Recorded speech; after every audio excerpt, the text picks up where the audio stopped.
Hi there, Malonie Carre here from Erotic Abundance.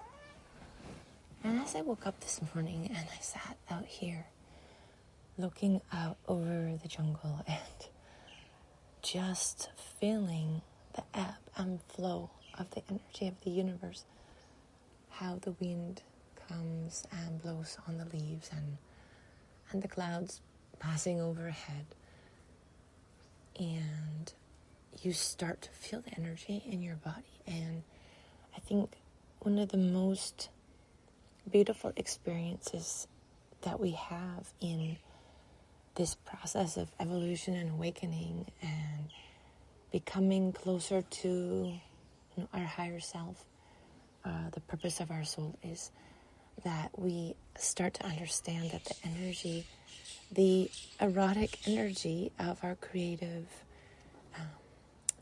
universal connection is the basis which lies below everything else that is happening in our 3D world, in our 3D lives.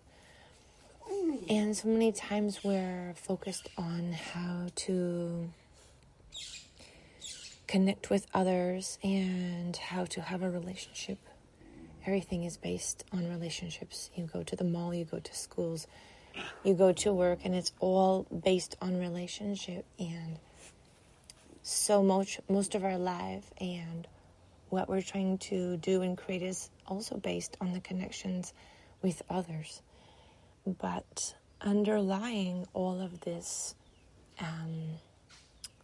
the ebb and flow of the human relationships, is the constant ebb and flow of the universal relationship that we have, each person. And if we think about how the tide ebbs and flows on the beach, and the moon also ebbs and flows in its cycle, the sun each day as well. The sun more constant in its masculine energy, and the moon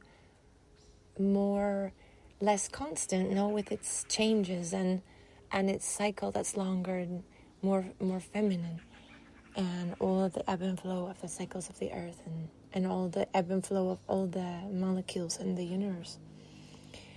And a lot of times we want to wake up with more energy, and we wonder where we could find that energy, or do we need to get better sleep or study neuroscience and find a way to optimize our energy through sleep, different exercises and all these things.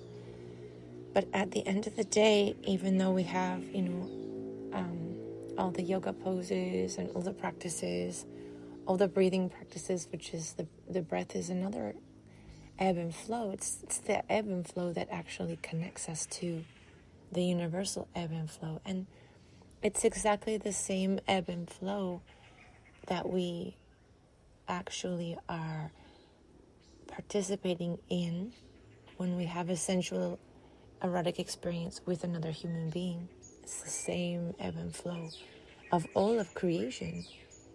And I think that this is a really interesting factor to analyze and meditate on, because we have been trained and we have been taught that our sexuality was something separated and apart from ourselves, and something that was taboo, or something that was from the devil, and yet if that's the same beautiful ebb and flow of the universal energy, how could that possibly be something bad or wrong or taboo? That was part of what we were taught, to try to keep human beings in line in a time where people were in the world acting very much like animals. So I think people have that stigma still, and they think that their thoughts, their sexual thoughts or feelings, are something to be pushed aside and separate. But at the end of the day, it's all part of the same ebb and flow. And I think this is a really good contemplation for people. This is what this podcast is about. Erotic abundance is having that abundant energy in your body of the ebb and flow of the universe. It's a sacred energy. It's a spiritual energy. And I think somehow when we were taught that our energy in our body, any feelings that we might have, any sexual feelings that we might have are something bad or negative or taboo in that moment, we're cutting off that natural flow of universal energy in our body. Because as the energy flows through the body, it's going to start at the first chakra system, and it's going to flow up the chakra systems up through the body, through the solar plexus. You know, we have a lot of time spent in the lower three chakras of the body, and when we're able to bring the energy up past the heart center, it's because we're falling in love or we're having a connection experience with someone, and it lifts that energy up, and it feels so incredible to fall in love with someone and have that attraction. But it's not necessary to have the experience with another human being. We can have these experiences with the universe. We can have these experiences just coming out, like this morning when I came out to sit here in nature and just feel the ebb, the birds, the flow of the clouds, and just feel all this energy from nature. It's much easier to connect with this energy if you take time in natural places. If you're waking up in the cement city, full of, traffic and noise and all the human, in contamination of all this electronic and all the stuff that we have now in our modern world. And sometimes in order to get reconnected, we need to have a connection experience with another human being. It just blows the energy right up through the chakra system. And people, you can call it Kundalini awakening. You can call it whatever you want. You can call it falling in love or being sexually attracted to someone. But at the end of the day, that love energy that we feel is just the energy flowing up through the heart center. That same sacred, universal, connected energy. So the more we contemplate on the energy and its sacred purpose and the ebb and the flow of the energy in our body with each breath.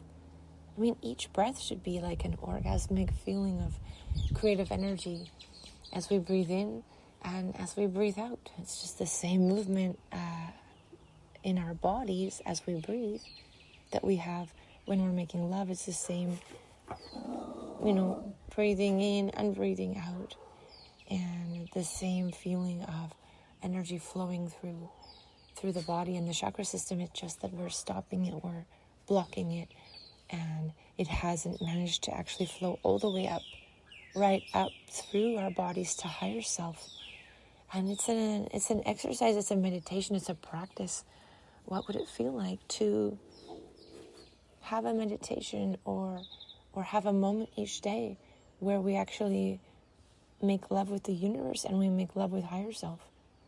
It would be the most ultimate sensual, sexual, erotic experience that someone can experience in their lives, to have this experience of breathing in and breathing out. And each time we breathe in, we feel this orgasmic energy through our body, connecting right up to our higher self, and then bringing the universal energy right down through the body and out through our feet back into the planet, which at the end of the day is essentially the connection of the universal energy, of the masculine energy going right up and out through higher self to the universe, and then bringing the universal energy down through the body and going right into the earth, into the feminine energy. And can you practice making love on your own with yourself in this way and become more connected, so that when you're called upon to be in an erotic situation with another human being, someone you love, someone you care to share that creative energy with, then you're able to generate a much more powerful flow of energy through your body to connect with the other person and share and allow and help them also to have this energy flowing not just to the sexual organs and the lower chakras of the body, but right up through their heart center, right up through all of the centers, right up to the universal connection. And this is the beautiful importance of understanding that this energy is the universal connective energy that's flowing through your body. And this is like the most basic and the most important thing for humans in this moment in evolution. I do some coaching for couples, and sometimes the lady is complaining and saying, I don't like the way he kisses me. I don't like the way he makes love. I don't like this. I don't like that. He has to change all those things. But if you practice having this connection and this amazing energy flowing through your body, and your intention to make love with someone is just to share that energy with them, and you are creating that erotic turned on energy within yourself, with your mind directing the energy and the flow of the energy in your body, and you're sharing it with someone else. You don't need that person to touch you in the right way, to kiss you in the right way.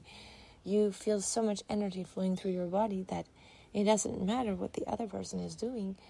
You're just sharing that energy, and the energy is flowing through you, and you're here to share it with everyone else. And this is the essential understanding of not having expectations, not relying on other people to help you feel loved. This is the essential process of overcoming codependency. You should be able to sit in any moment and take a few deep breaths and feel that energy and just feel so wonderful. You don't need anyone else to satisfy any of your needs, because it's the universe and your connection to the universe that's satisfying everything that you need. Your life purpose, your abundance, your manifestation of all of these things. When you're caught up in what someone else is going to help you feel or give to you in that connection, then you're unconnecting yourself from your own personal source of that energy. So this is just a simple morning reflection I'm having here with my coffee. My brain hasn't even woken up 100% yet, but I really, sitting out here, I really wanted to share that the message of how important it is to take these moments of connection to really feel that erotic, incredible ebb and flow of nature, the clouds, the moon, and our own breath and our connection to all of this, because this is the basis to waking up and not having depression and not going into the mind, staying out of the mind. Use the mind to create that energy in your body, to direct it, where your mind focuses, that is where your energy goes. If you're focusing on what he did or what she did or what he said or what he's not doing or what she's not doing, your energy is focusing on other people and their lack of connection. Whereas if you focus it on your connection, it doesn't matter what other people are doing. It's their life too. It's their opportunity. And if you're an example of connection to others, they will also learn, or they will ask you, what did you do to have the energy to create this project? Or how did you get to this place where you were able to be so happy? And how are you able to be so turned on in your life and have so much energy to do what you want, what you came here to do and what you love? And then, if someone asks you, can share it. Or if no one asks you, then, do what I did, make a podcast. Make a podcast about it, And if someone wants to listen to your podcast, they will. And it's so awesome. And if not, you've got that energy, that creative, beautiful experience, and you've shared it out into the world. You've shared it out to others. And that's a beautiful thing.